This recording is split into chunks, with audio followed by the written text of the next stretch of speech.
আজ আমরা এমন এক অবিশ্বাস্য যাত্রায় যাচ্ছি যেখানে শুধু ইতিহাসই নয়, সময়ের স্তরে স্তরে চাপা পড়া রহস্য উন্মোচন করব। কেন শহরের নিচে আরেকটা শহর থাকে, কেন রাস্তা ধীরে ধীরে 10 মিটার পর্যন্ত উঁচু হয়ে যায়, আর কিভাবে একটা গির্জার নিচে লুকিয়ে থাকতে পারে এক প্রাচীন গোপন মন্দির। চলুন আজ খুঁজে বের করি পৃথিবীর স্তরবদ্ধ শহরগুলোর পেছনের সেই অব্যক্ত গল্পগুলো। রোম ধ্বংসাবশেষের উপর দাঁড়ানো এক মহানগরী।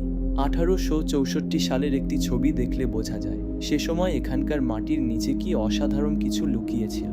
প্রত্নতাত্ত্বিকরা যখন এখানে খনন শুরু করেন তখন তারা খুঁজে পান পুরো একটি শহর যেটা দীর্ঘ শতাব্দী ধরে চাপা পড়েছিল। আসলে রোম শহরটি সময়ের সঙ্গে সঙ্গে এতটা উঁচু হয়েছে যে 10 মিটার নিচে রয়েছে প্রাচীন রোমের স্তর। প্রতিটি বড় অগ্নিকাণ্ড, ভূমিকম্প বা যুদ্ধের পর শহরের ধ্বংসাবশেষ মাটির সঙ্গে মিশে যায়। মানুষ সেই মাটি সমান করে তার উপর নতুন ভবন বানিয়ে ফেলে। এইভাবে প্রতিটি নতুন ভবন আগের চেয়ে একটু বেশি উঁচুতে তৈরি হয়। এই চক্র বারবার চলে, ফলে রাস্তাও উঁচু হয়, পুরনো ভবন মাটির নিচে চাপা পড়ে। সান ক্লেমেন্তে বাসিলিকা ইতিহাসের স্তর। এর সবচেয়ে চমকপ্রদ উদাহরণ হল সান ক্লেমেন্তে বাসিলিকা। আপনি যেটা এখন দেখেন সেটা 1200 শতকের গির্জা, কিন্তু সে গির্জা বানানো হয়েছে একটি চতুর্থ শতকের গির্জার উপর। আর সেই গির্জা গড়ে উঠেছিল এক প্রাচীন মন্দিরের উপর, আর সেই মন্দির আরও পুরনো একটি রোমান ভিলার উপর তৈরি। মোট কথা, একটা গির্জার নিচে 4-4টা স্তর লুকিয়ে রয়েছে। আর এই স্তরগুলো মানুষের স্মৃতি থেকে হারিয়ে গিয়েছিল শত শত বছর আগে। 1800 সালের দিকে এক প্রত্নতাত্ত্বিক খনন শুরু করেন এবং খুঁজে পান নিচের স্তরগুলো মিত্রা নামক এক গোপন ধর্মীয় সম্প্রদায়ের মন্দির, যার দেওয়ালে আঁকা ছিল রহস্যময় ছবি। তেল, মধ্যপ্রাচ্যের স্তরবদ্ধ পাহাড়। চলুন এবার যাওয়া যাক মধ্যপ্রাচ্যে।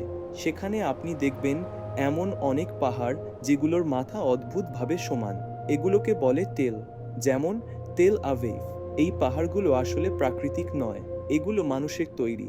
শত শত বছর ধরে বারবার গড়ে ওঠা, ধ্বংস হওয়া, আর তার উপর আবার গড়ে ওঠা শহরের স্তর। সবচেয়ে বিখ্যাত টেল হল প্রাচীন ট্রয়। 3000 খ্রিস্টপূর্বে এই শহরের যাত্রা শুরু। কাদা আর মাটি দিয়ে তৈরি ঘরবাড়ি একসময় ধ্বংস হয়ে যায়, আর তার উপর গড়ে ওঠে নতুন শহর। এভাবে 9টি স্তর তৈরি হয়, প্রতিটি এক একটি সভ্যতার প্রতিচ্ছবি। শেষে 500 খ্রিস্টাব্দে এই শহর সম্পূর্ণভাবে পরিত্যক্ত হয়। সবকিছু মাটির নিচে চলে যায়, আর তা হারিয়ে যায় ইতিহাসের পাতা থেকে, যতদিন না 1800 সালের দিকে আবার আবিষ্কৃত হয়।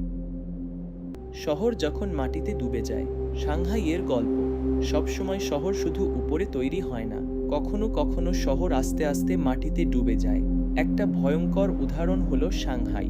প্রতি বছর এই শহর প্রায় 1 সেন্টিমিটার করে নিচে নামছে, কারণ শতাব্দীর পর শতাব্দী ধরে ভূগর্ভস্থ পানি উত্তোলন।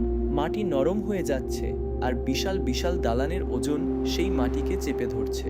ফলাফল, সাংহাই গত 100 বছরে প্রায় 3 মিটার ডুবে গেছে। সিয়াটলের নিচে আরেকটি শহর। তবে সবচেয়ে চমকপ্রদ গল্পটি আসে আমেরিকার সিয়াটল শহর থেকে। 1889 সালে এক ভয়াবহ অগ্নিকাণ্ডে পুরো শহর পুড়ে যায়। শহর পুনর্গঠনের সময় তারা ঠিক করে এই সুযোগে এই শহরটাকে একটু উঁচুতে তোলা হবে, যেন পানি বেরিয়ে যেতে পারে। তাই রাস্তাগুলোর পাশে 6 মিটার উঁচু দেয়াল বানানো হয় এবং তার উপর রাস্তা তৈরি করা হয়। একটা সময়ের জন্য মানুষকে মই দিয়ে দোকানে নামতে হতো, কারণ দোকানগুলো তখন রাস্তার নিচে। পরবর্তীতে সেই ফাঁকা জায়গাগুলো মাটি দিয়ে পূর্ণ করা হয়, ফলে একেবারে নিচে থেকে যায় আর একটা আস্ত শহর, আধুনিক সিয়াটলের নিচে। এই গল্পগুলো শুধু ধ্বংসাবশেষের নয়, বরং সভ্যতার চক্রের গল্প। মানুষ ধ্বংস হয়, আবার গড়ে তোলে। ইতিহাস চাপা পড়ে, আবার একদিন আবিষ্কৃত হয়। আজ আপনি যেই শহরে বাস করছেন, হয়তো একদিন সেই শহরের উপরেই গড়ে উঠবে আরও এক নতুন শহর। আপনার পায়ের নিচে হয়তো আজও ঘুমিয়ে আছে কোনো এক সম্রাটের প্রাসাদ, কোনো এক অজানা দেবতার মন্দির। আপনার শহরের নিচে কি লুকিয়ে থাকতে পারে, আপনি কি ভাবেন? নিচে কমেন্টে জানাতে ভুলবেন না। পরের ভিডিওতে আমরা ঘুরে যাব আরও এক অজানা ইতিহাসের গভীরে। ততক্ষণ পর্যন্ত থাকুন আমাদের সঙ্গে কল্পনা, বিজ্ঞান ও ইতিহাসের যাত্রায়। ধন্যবাদ।